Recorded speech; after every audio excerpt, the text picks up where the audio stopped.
जिने वाढलेल्या भिक्षांनामुळे स्वतः शिव आणि त्याचा विश्वसंसार तृप्त होतो, परिपूर्ण होतो, अशी ती आदिशक्ती अन्नपूर्णा या नावाने प्रसिद्ध झाली। हिंदू धर्मात प्रत्येक गोष्टीला विशेष महत्त्व प्राप्त झाले आहे। अशातच अन्नपूर्णा जयंती देखील साजरी केली जाते। दरवर्षी मार्गशीर्ष महिन्यातील पौर्णिमेला ही जयंती साजरी केली जाते। ही तिथी माता पार्वती म्हणून साजरी केली जाते। असे मानले जाते की एकेकाळी पृथ्वीवरती अन्नाचा तुटवडा निर्माण झाला, तेव्हा माता पार्वतीने लोकांचे दुःख दूर करण्यासाठी अन्नपूर्णा म्हणून अवतार घेतला होता। यावेळी अन्नपूर्णा जयंती 8 डिसेंबर रोजी गुरुवारी येत आहे। या दिवशी माता अन्नपूर्णेची मनोभावे पूजा केल्याने घरामध्ये कधीही अन्न, पाणी आणि पैशाची कमतरता भासत नाही। लोकांना अन्नाचे महत्त्व समजावे हाच अन्नपूर्णा जयंतीचा उद्देश आहे। आपल्याला अन्नातून जीवन मिळते म्हणून आपण कधीही अन्नाचा अनादर करू नये किंवा त्याचा नाश करू नये।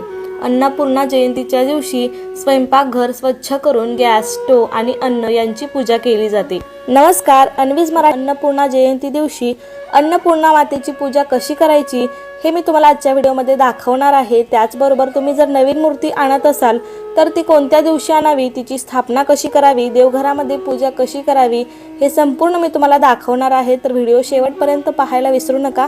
त्याआधी चॅनलवरती नवीन असाल तर नक्की सबस्क्राईब करा। चला तर मग लगेच आजच्या व्हिडिओला सुरुवात करूया।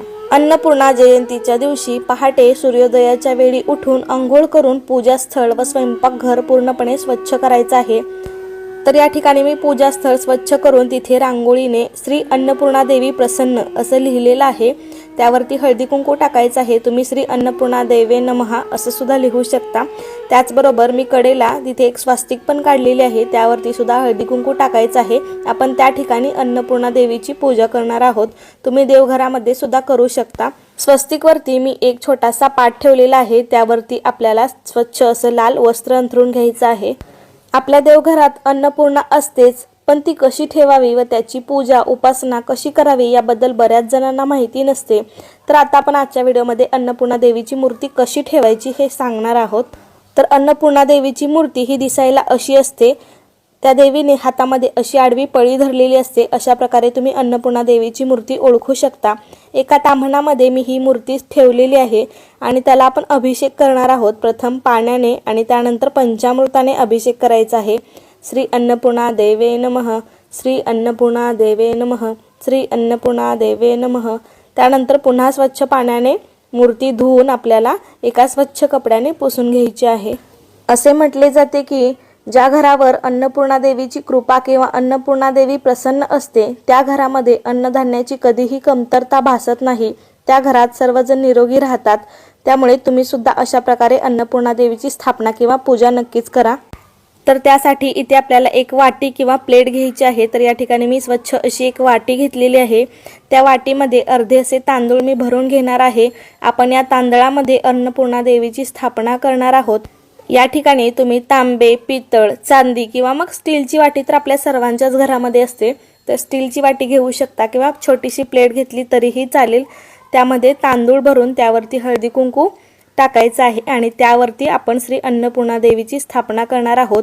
आपल्या रोजच्या पूजेमध्ये सुद्धा आपण अशाच प्रकारे पूजा करायची आहे। तर फक्त जयंती दिवशीच नव्हे, तर अशा प्रकारे आपण रोजच पूजा करायची आहे।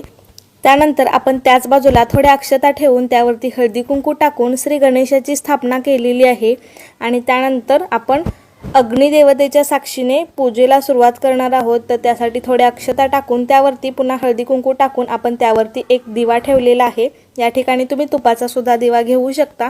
तो दिवा आपण प्रज्वलित करायचा आहे आणि त्या दिव्याची सर्वात प्रथम पूजा करायची आहे। पौराणिक मान्यतेनुसार एकदा पृथ्वीवर अन्नाची कमतरता होती आणि लोक उपाशी राहू लागले। हताश होऊन लोकांनी ब्रह्मा विष्णूची प्रार्थना केली। यानंतर ब्रह्मा आणि विष्णूने शिवाला योगनिद्रेतून जागे केले आणि संपूर्ण समस्येची जाणीव करून दिली। समस्येचे निराकरण करण्यासाठी शिवाने स्वतः पृथ्वीचे निरीक्षण केले। त्यानंतर माता पार्वती अन्नपूर्णेचे रूप घेऊन पृथ्वीवर अवतरली आणि संपूर्ण लोकांचा उद्धार केला। हा दिवस मार्गशीर्ष पौर्णिमेचा दिवस होता, त्यामुळे या दिवसाला अन्नपूर्णा जयंती म्हणले जाते। या ठिकाणी आपण दिव्याची पूजा झाल्यानंतर गणपती बाप्पाची सुद्धा हळदी कुंकू अक्षता फूल वाहून पूजा केलेली आहे। अगरबत्ती ओवाळायची आहे, नमस्कार करायचा आहे। आणि यानंतर आपण श्री अन्नपूर्णा देवीची पूजा करणार आहोत। तर देवीला सर्वात प्रथम हळदी कुंकू लावून घ्यायचं आहे, थोड्या अक्षता वाहायच्या आहेत, एक फूल ठेवायचं आहे। प्रत्येक घरातील मुलीच्या लग्नाच्या वेळी मुलीचे कन्यादान करताना माहेरची माणसे आपल्या मुलीला अन्नपूर्णा देवीची मूर्ती द्यायची आणि नववधू सासरच्या घरात प्रवेश करताना अशी अन्नपूर्णा देवीची मूर्ती घेऊन प्रवेश करायची। बहुतांश घरामध्ये अशी अन्नपूर्णा देवीची मूर्ती असते, पण जर तुमच्या घरामध्ये ही मूर्ती नसेल तर तुम्ही या पौर्णिमेला म्हणजेच 8 तारखेला मार्गशीर्ष पौर्णिमा आहे त्या दिवशी तुम्ही अशी मूर्ती आणून तिची स्थापना नक्कीच करू शकता। हा महिना आपल्या इकडे खूप पवित्र मानला जातो। मार्गशीर्ष पौर्णिमा ही अन्नपूर्णा जयंती म्हणून साजरी केली जाते, त्यामुळे तुम्ही नक्कीच या दिवशी नवीन मूर्तीची स्थापना आपल्या देवघरामध्ये करू शकता।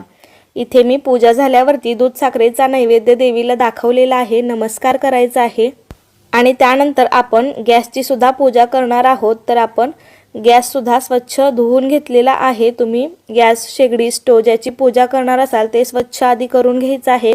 त्यानंतर त्यावरती ओल्या गंधाने मी स्वस्तिक काढून घेतलेली आहे आणि आपण हळदी कुंकू, अक्षता, फूल वाहून गॅसची सुद्धा पूजा करणार आहोत। अन्नपूर्णा देवी म्हणजे थोडक्यात माता पार्वतीचे रूप आहे, त्यामुळे तुम्ही देवघरामध्ये पूजा करताना तुमच्या देवघरामध्ये जर शिवलिंग असेल तर त्या शिवलिंगाच्या बाजूला सुद्धा तुम्ही अन्नपूर्णा देवीची मूर्ती ठेवू शकता, कारण ती माता पार्वतीचे रूप आहे म्हणून।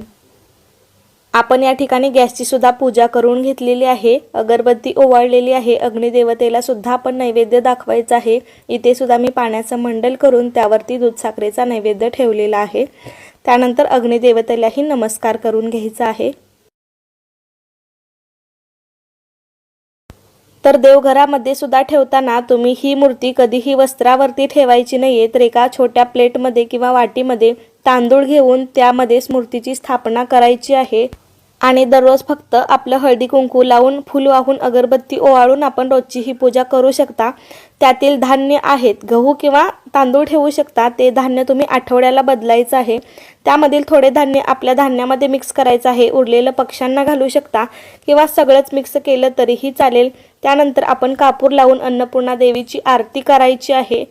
त्याचबरोबर तुम्हाला अन्नपूर्णा देवीची पूजा करताना एक मंत्र म्हणायचा आहे, अन्नपूर्णे सदापूर्णे शंकर प्राणवल्लभे ज्ञान वैराग्य सिद्धार्थम भिक्षा देहीच पार्वती। याचा भावार्थ असा आहे की आई अन्नपूर्णे तू सदा पूर्ण आहेस, शंकराची तू प्राणवल्लभा प्राणप्रिया आहेस, मला ज्ञान आणि वैराग्य प्राप्त होण्यासाठी भिक्षा वाढ। तसेच या मंत्राचा जर जप केला तर तुमच्या घरामध्ये अन्नधान्याची कमतरता कधीही भासत नाही। तर अशा प्रकारे देवीची पूजा अर्चा केल्यास अन्नपूर्णा देवीची अखंड कृपादृष्टी आपल्यावर राहते आणि संसार सुखाचा, आनंदाचा, भरभराटीचा होतो। घरात सुख समृद्धी नांदते। त्याचबरोबर त्या घरातील कर्त्या स्त्रीच्या डोक्यावर अन्नपूर्णा मातेचा वरदहस्त असल्याने तिच्या हाताने केलेल्या अन्नाला चवही खूप छान येते असे म्हटले जाते। तर अशा प्रकारे तुम्ही सुद्धा येत्या मार्गशीर्ष पौर्णिमेला अशी अन्नपूर्णा देवीची पूजा आपल्या देवघरामध्ये नक्कीच करा, तुम्हालाही याचा छान अनुभव येईल। तर कशी वाटली तुम्हाला आजची माहिती मला नक्कीच कमेंट करून सांगा।